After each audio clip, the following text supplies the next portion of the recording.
Computer science videos here today to show you guys in this tutorial how to upload a document to Microsoft Teams for Office 365 web-based on a Mac computer. Without further ado, let us start the video. So in this tutorial, you need to have access to a Mac computer, an account for Office 365, can be for work, school or business. So we can now go all the way down to the dock, go to Launchpad, go to the web browser, which is Google Chrome in this case, go to office.com. Make sure you are signed into the account, then go to the left hand side navigation menu or go to the bottom left corner of the screen, click on all applications, go to Teams. Let's wait for that to load.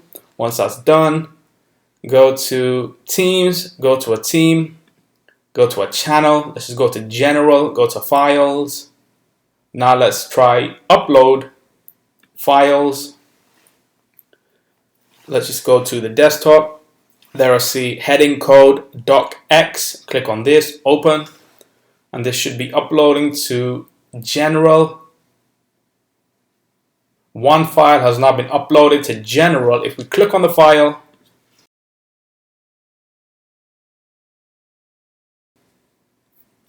and there we have Microsoft Word within Teams. We can now re-edit the file.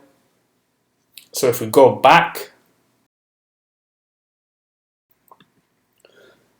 to Teams, General, Posts, go back to Files, and there is the file itself. So we can now quit Google Chrome. That's it for this video. I'll see you guys on my next tutorial. Thanks for now.